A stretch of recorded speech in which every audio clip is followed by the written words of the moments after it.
बिहार के बेगूसराय से एक सनसनीखेज मामला सामने आया है। आरोप है कि यहाँ पर 3 मुस्लिम युवकों ने माँ बेटी से रेप किया है। आरोप है कि धर्म परिवर्तन के लिए दबाव भी बनाया जा रहा है। बिहार तक ने जब इस खबर की तफ्तीश की तो मामला कुछ और ही निकला। पहले आपको पूरी घटना और आरोप बता देते हैं। पूरा मामला सिंघौल थाना के एक गांव की है।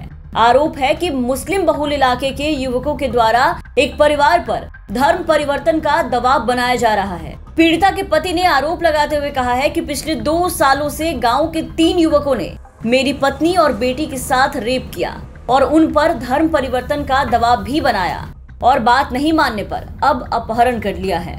हमारा शक है कि वही लड़का जो लड़का उसके साथ में गलत करता था वही तीनों हमारे पत्नी और लड़की को गायब किया। तो कहाँ रखा है हमको पता नहीं। केस कहाँ किए हैं, क्या हुआ? हम केस किए, कोर्ट में केस किए, थाना में तो लिया ही नहीं था, हम कोर्ट में केस किए।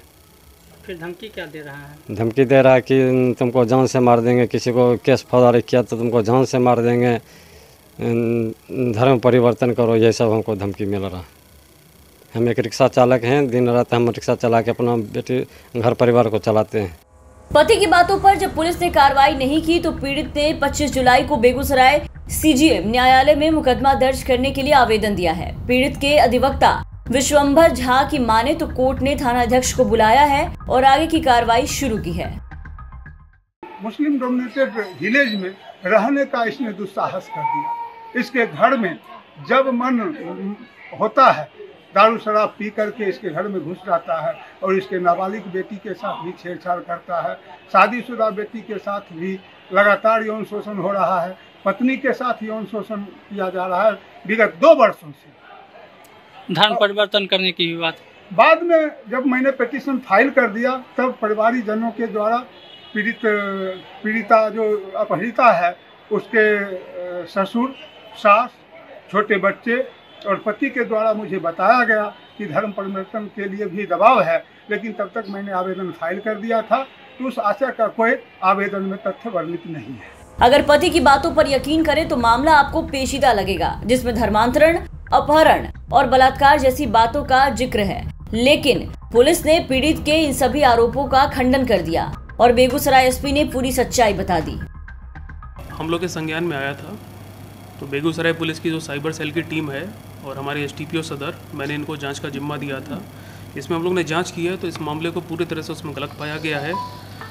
जिस महिला की बात की जा रही है पार्वती देवी और उसकी बेटी, जिनके किडनैपिंग और जबरन धर्म परिवर्तन की बात की गई है, ये दोनों ही महिला उनकी बेटी इस समय बेगूसराय के महिला थाना में उपस्थित हैं।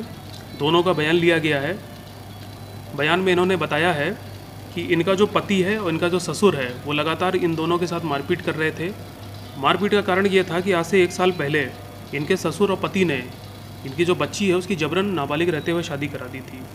ये बच्ची पढ़ना चाहती है, जीवन में कुछ बनना चाहती है और जिस आदमी से जबरन शादी करा दी थी वो मेंटली रिटार्डेड है तो उसके साथ नहीं रहना चाहती है। चूँकि पति और ससुर लगातार मारपीट कर रहे थे पार्वती देवी और उसकी बेटी के साथ, तो पार्वती देवी ने फैसला किया कि वो अपनी बेटी को लेके यहीं बगल के थाना क्षेत्र में मुंगेरीगंज में वो रहने लग गई। ये पति और ससुर लगातार वहाँ जाते थे, पार्वती देवी और उसकी बेटी के साथ मारपीट करते थे। तो अभी कुछ दिन पहले जो पार्वती देवी है उसने सिंघौल थाना को अप्रोच किया था लीगल एक्शन लेने के लिए। ये बात जैसे ही इनके ससुर को पति को पता चली तो उन लोगों ने एक आवेदन दे दिया है पड़ोसियों के खिलाफ़। और इसमें जांच में दोनों ने ये बताया है कि जब भी ससुर और पति इनको आके मारते पीटते थे तो पड़ोसी जो थे वहाँ के, जिन 3 लड़कों का नाम आ रहा है, ये लोग पड़ोसी थे, ये लोग बीच बचाव करते थे। तो संभवतः यहाँ पे ये ऐसा प्रतीत हो रहा है कि ससुर ने और पति ने अपने आप को बचाने के लिए पड़ोसियों के खिलाफ एक आवेदन दे दिया जिसमें कि तथ्यहीन बातें की गई हैं। एसपी की बातों से ये साफ है कि महज धर्मांतरण का रंग देने के लिए और घरेलू कलह की वजह से इस पूरे मामले को इस तरह से रंग दिया गया। हालांकि अब पीड़ित और पीड़ित के पिता के खिलाफ भी एफआईआर दर्ज किए जाने की बात कही जा रही है। बेगूसराय से सौरभ कुमार की रिपोर्ट, बिहार तक।